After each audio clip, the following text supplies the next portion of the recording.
Good morning sir. என்ன sir இன்னைக்கு ஒரே சிரிச்ச முகமா இருக்கீங்க? போங்க மேடம், நீங்க வேற. உங்க அழகதான் இந்த ஆபீஸ் பூரா புகழ்ந்து தள்ளுறாங்க. நீங்க இல்லனா இந்த ஆபீஸ்ல எதுவுமே இல்ல. அட பாவி அப்பா, ஆபீஸ்க்குள்ள போயிட்டு வாடா.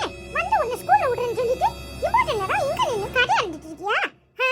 அந்த மேடத்தோட அழகையா புகழ்ந்து பேசுற? யோ, இப்ப பாடியா நான் என்ன பண்றேன்னு. வாங்க சார், நீங்க வேற. அன்னைக்கு என்ன பொண்ணு பார்க்க வந்தாங்க. எனக்கு அந்த மாப்பிளைய சுத்தமா பிடிக்கல தெரியுமா? உங்களை மாதிரி ஒரு மாப்பிள்ளை கிடைச்சா உடனே கல்யாணம் பண்ணிருப்பேன். மேடம், என்ன உங்களுக்கு அம்புட்டு பிடிக்குமா? உங்களை யாருக்கு தான் சார் பிடிக்காது?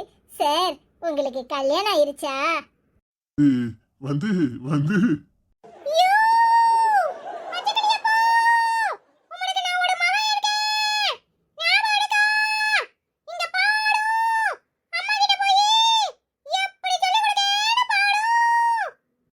பாவி பயல கீழே ஆபீஸ்க்கு வந்து உங்க ஆத்தாள மாதிரி இப்படி கூவு கூவுன்னு கூவுறியே, இது நியாயமால? நியாயத்தை பத்தி நீ பேசுறீரா? நீ பண்ணது மட்டும் நியாயமா? அந்த மேடம் தான் உங்களுக்கு கல்யாணம் ஆகலன்னு நினைச்சிட்டு கிச்சபக்கி பல்ல காட்டினா நீரும் பதிலுக்கு பல்ல காட்டுறீரா? இடு, இப்பவே போய் அம்மா கிட்ட சொல்றேனா இல்லையான்னு பாடும். யார் சார் உங்க மகனா? கேக்குறாங்களா? சொல்லும். ஆமாங்க மேடம், இவன் என் மவன். நான் மட்டும் இல்ல, எனக்கு ஒரு தங்கச்சி பாப்பாவும் இருக்கா. சரியா? என்ன சார் இவ்வளவு சின்ன வயசுல உங்களுக்கு ரெண்டு பிள்ளைங்களா? ஐயோ மேடம், நீங்க வேற. யோ அப்பா, இப்போ என் கூட வராரு. அவள அம்மா கிட்ட எப்படி எல்லாம் சொல்லி கொடுக்கணுமா அப்படி எல்லாம் சொல்லி கொடுத்துவேன். வடேடா. இல்ல வாழ போவோம். அந்த பையன் இருக்கட்டும். மேடம் வடட்டா. நீ சொன்னதெல்லாம் போதும், நட.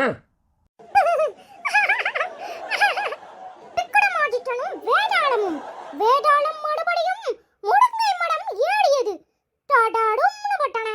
சை, இன்னும் கொஞ்ச நேரம் போடுந்தா நல்ல இன்ட்ரெஸ்டா இருந்திருக்கும். சை, இந்த அப்பா அந்தாலே படின்னு சொல்லும். இடுக்கு இன்னைக்கு நம்மள படிக்க சொல்லிட்டோம். அப்புறம் கை வசம் லில்லி மேடம் இருக்காங்கல்ல, அவங்கள பத்தி மறட்டுவோம். அம்மாட்ட சொல்லிடுவேன்னு சொல்லி. இல்ல, எப்போ பார்த்தாலும் டிவின்னு பார்த்துக்கிட்டு இருப்பியா? சுக்கி பிள்ளையெல்லாம் எப்படி டியூஷனுக்கு போயிருக்கா? நீ போறியா இல்லையா? சும்மா இருக்க மாட்டேன். படிக்காத பிள்ளைலாம் டியூஷனுக்கு போவோம். நான் நல்லா படிக்கிறவன், நான் எதுக்கு டியூஷனுக்கு போகணும்? இல்ல, இந்த வாய்ஸ் அவுடாலுக்கு ஒன்றும் குறைச்ச இல்லை. எப்போ பார்த்தாலும் டிவியை பார்த்துக்கிட்டு இருக்க, கண்ணு கெட்டு போயிரும். உங்க அப்பா வரட்டும், சொல்லி கொடுக்குறேன் நான் இல்லையான்னு பாரு. வரட்டும். அதான் நானும் பார்க்கறேன். ஏமோ, அப்பாவை பத்தி உனக்கு ஒண்ணும் தெரியாது. அதெல்லாம் ஒண்ணும் சொல்லாது தெரியுமா? இல்ல டியூஷன் போவாம உட்கார்ந்து டிவியை பார்த்துக்கிட்டு இருக்கியா? ஏங்க, அததான் நானும் கேட்குறேன். இவன் என் பேச்சு கேட்கவே மாட்டேங்கிறான். 2 அடியை போட்டு டியூஷனுக்கு அனுப்புற வழியை பாருங்க. எழும்பல, இன்னும் உட்கார்ந்துக்கிட்டு டிவியை பார்த்தினா எப்ப டியூஷன் போறது? என்னப்போ சவுண்ட் எல்லாம் மாறுது?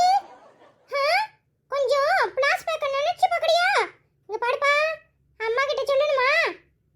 இல்ல நீதான் நல்லா படிப்பியே, டியூஷனுக்கு வேணும்னா நாளைக்கு போய்க்கோ.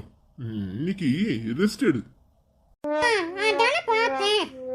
இங்க எனக்கு நீங்களும் அவனை டியூஷன் போக வேண்டாங்கிறீங்க. அவனும் உங்களை எதையோ சொல்லி மிரட்டுறான். நீ வேற, அதெல்லாம் ஒண்ணும் இல்ல. புள்ள முகத்தை பார்த்தாலே கொஞ்சம் டயர்டா தெரியுதுல்ல, அதான். நீ வா, காப்பியத்தா.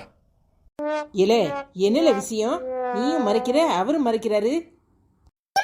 அதான் ஒண்ணும் இல்லம்மா, சும்மா. இல்ல, நானே கண்டுபிடிச்சுக்கிறேன். அப்புறம் இருக்கு. இப்பவே சொல்லிட்டா எப்படி? ஒரே நல்ல புசுவான மாதிரி புசுன்னு போயிடும். இதை அப்படியே வச்சு